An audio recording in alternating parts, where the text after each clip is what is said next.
Hello friends, good morning. आज से हम स्टार्ट करने वाले हैं जीके ऑफ जे.एंड.के। उसमें हम सारा टॉपिक कवर करेंगे वन बाय वन। सबसे पहले हम हिस्ट्री से शुरुआत करने वाले हैं। हिस्ट्री में भी सबसे पहले एंशिएंट हिस्ट्री पढ़ेंगे। तो एंशिएंट हिस्ट्री की शुरुआत आज से शुरू कर रहे हैं। तो पहला टॉपिक यहाँ पे ये महाभारत पीरियड से स्टार्ट करेंगे, क्योंकि राज तरंगिणी के हिसाब से जो है फर्स्ट किंग जो हैं कश्मीर के, वो गोनंदा फर्स्ट थे, जो कि महाभारत वॉर से पहले थे किंग। और ये इनकी डेथ हो जाती है बैटल ऑफ बलराम में, जो गोनंदा फर्स्ट और कृष्ण जी के बीच में होती है। और फिर गोनंदा फर्स्ट के बेटे गद्दी पे बैठते हैं, जिनका नाम दामोदर फर्स्ट होता है। और वो भी फिर बाद में अटैक करते हैं कृष्णा के ऊपर एक स्वयंवर में, जो कि गांधार में हो रहा होता है, और वहाँ पे वो मारे जाते हैं। और फिर जो कृष्णा जी होते हैं वो उनकी पत्नी दामोदर फर्स्ट की पत्नी, जो कि यशोवती हैं, उनको गद्दी पे बिठवा देते हैं। और फिर यशोवती आगे फिर को बेटा होता है, जिनका नाम रखते हैं वो गोनंदा सेकंड। और गोनंदा सेकंड के टाइम पे ही महाभारत का युद्ध हुआ था, पर उन्होंने उसमें पार्टिसिपेट नहीं किया था, क्योंकि काफ़ी कम उम्र थी उनकी, इसलिए उन्होंने पार्टिसिपेट नहीं किया था। बाद में गोनंदा सेकंड को उन्हीं के मिनिस्टर हरन देव मार देते हैं, और वो गद्दी पे बैठ जाते हैं। और वहाँ से फिर पांडवा डायनेस्टी की शुरुआत होती है। जो पांडवा डायनेस्टी है, इसके फाउंडर हरन देव ही हैं। और हरन देव जो हैं, ये बेटे हैं किसके? परीक्षित के। और परीक्षित तो लगभग सबको पता ही होगा कि ये ग्रैंड सन थे अर्जुना के। और हरन देव ने जंग लड़ी थी अपने भाई जन्मेजय के साथ हस्तिनापुर के लिए, पर वहाँ पे वो जन्मेजय से हार जाते हैं। और फिर वो वहाँ से छोड़ करके कश्मीर चले जाते हैं, और वहाँ पे वो आर्मी ज्वाइन कर लेते हैं गोनंदा सेकंड की। और फिर वहाँ पे आहिस्ता आहिस्ता उनका वृद्धि होती है, और वो बाद में प्राइम मिनिस्टर बन जाते हैं। फिर बाद में उनको वो लालच आ जाता है, और फिर वो गोनंदा सेकंड को मार करके खुद गद्दी पे बैठ जाते हैं, और लगभग 30 साल के लिए वो राज करते हैं कश्मीर के ऊपर। अब एंशियंट हिस्ट्री में हम 4 मेन एंशियंट डायनेस्टीज़ पढ़ेंगे, जिसमें काराकोटा डायनेस्टी आएगी, उत्पला आएगी, उसके बाद गुप्ता डायनेस्टी, और फिर लोहारा डायनेस्टी। जो अदर एम्पायर्स थे इसके अलावा, उसमें मौर्यन एम्पायर आ जाता है, जहाँ पे अशोका ने राज किया यहाँ पे कश्मीर के ऊपर। उसके अलावा कुशन एम्पायर आ जाता है। सबसे पहले हम जो बुक है जहाँ से ये हमने रेफरेंस लिया है हिस्ट्री का सारा पढ़ते हैं हम, जो वो राज तरंगिणी है, जिसको रिवर ऑफ किंग्स भी कहा जाता है, जो कि कल्हान ने लिखी थी। कब लिखी थी? 1149 से 50 के बीच में, कहीं कहीं पे 1148 से 50 के बीच में कहा गया। तो इसी टाइम रेफरेंस के बीच में ये कंप्लीट हुई थी किताब। और जब ये बुक कंप्लीट हुई थी, उस वक्त जो किंग थे वो थे जय सिम्हा, जो कि लोहारा डायनेस्टी को बिलोंग करते थे। और ये जो राज तिरंगनी है, ये एक्चुअली में जो है संस्कृत लैंग्वेज में लिखी गई थी, और फिर बाद में इसका ट्रांसलेशन जो है पर्शियन लैंग्वेज में वो किया था मुल्ला उम्मेर ने ज़ैनुल अबिदीन के टाइम पे। फिर इसका जो इंग्लिश ट्रांसलेशन है वो ओरन स्टीन ने किया था विद हेल्प ऑफ गोविंद कोल की मदद से। और जो इसके फर्स्ट, सेकंड और 8th पार्ट है, उसको कश्मीरी लिटरेचर में ट्रांसलेट किया था डॉक्टर बशर बशीर ने।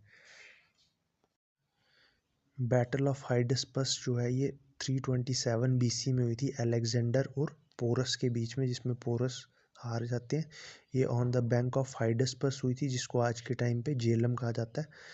जेलम का ही पुराना नाम, एंशिएंट नेम हाइडस्पस है। ये भी कभी कभी पेपर में पूछ लेते हैं, तो उससे भी याद रखना।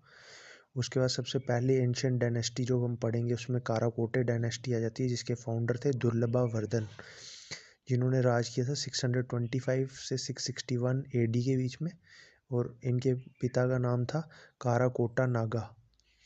दुर्लभा वर्धन जो थे, इन्होंने सक्सीड किया था अपने फादर इन लॉ को, जिनका नाम था बालादित्य, जो कि गोनंदा डायनेस्टी को बिलोंग करते थे। दुर्लभा वर्धन की वाइफ का नाम था क्वीन अनंगा लेखा, जो कि बेटी थी बालादित्य की। और फिर दुर्लभा वर्धन और अनंग लेखा का आगे बेटा होता है, जिसका नाम था दुर्लभ बाका।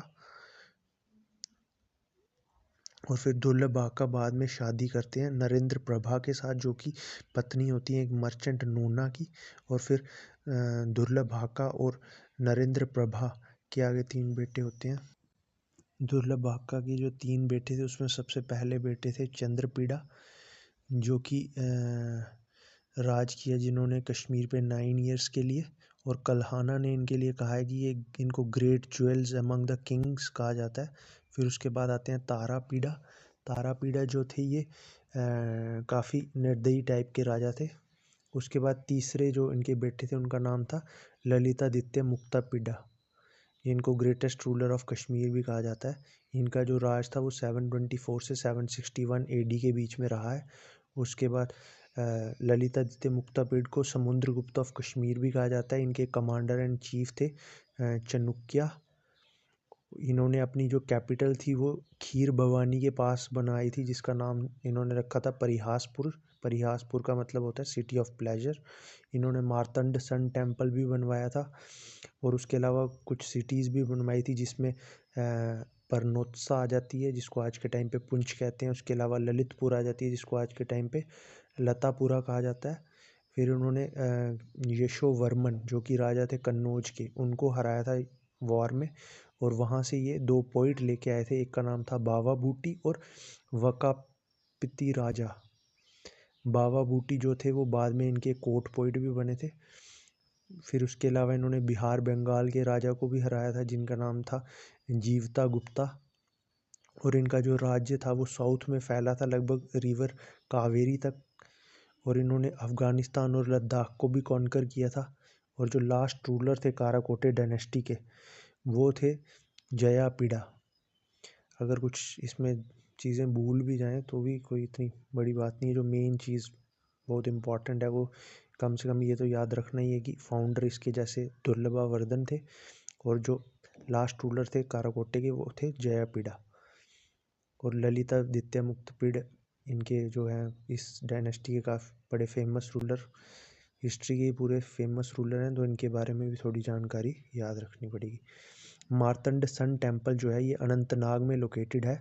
8th सेंचुरी में बना था। ये ललितादित्य मुक्तापीड़ा के द्वारा बनवाया गया था, और जो इसका आर्किटेक्चर है वो गंधारा, चाइनीज़ और गुप्ता से लिया गया है।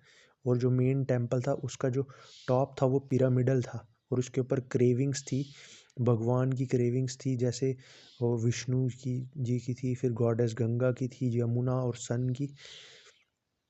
इसके बाद आता है उत्पला डायनेस्टी, जिसका राज 855 से 949 एडी तक चला एक्चुअली में, और इसके फाउंडर थे Avanti Varman. Avanti Varman was founder of Utpala dynasty, और उनके प्राइम मिनिस्टर का नाम था शेरू। और अवंती वर्मन ने एक टाउन का निर्माण किया था जिसका नाम था अवंतीपुरा, जो कि झेलम के किनारे था। और इस टाइम के जो कश्मीर के ग्रेटेस्ट इंजीनियर हुए हैं सूया, वो भी अवंती वर्मन के पीरियड में ही थे। उसके अलावा एक काफ़ी फेमस हिस्टोरियन हुए हैं पंडित रतनधर, वो भी इन्हीं के टाइम पे थे। अवंती वर्मन के बाद उनके बेटे बनते हैं, गद्दी पे बैठते हैं, इनका नाम होता है शंकर वर्मन। और शंकर वर्मन के डेथ के बाद उनकी पत्नी क्वीन सुगंधा असेंड करती हैं थ्रोन। क्वीन सुगंधा के बाद यशंकर देवा बनते हैं किंग। यशंकर देवा किंग ना बन के अपने कज़न को गद्दी पे बिठवा देते हैं, वर्णता को। और वर्णता फिर आगे किंग बना देते हैं किसको, संग्राम देव को। और लास्ट में संग्राम देव को मरवा देते हैं पर्व गुप्ता। संग्राम देव को मरवा देते हैं पर्व गुप्ता, और फिर पर्व गुप्ता से शुरुआत होती है नई डायनेस्टी की, गुप्ता डायनेस्टी की, जिसको हम कल से देखेंगे।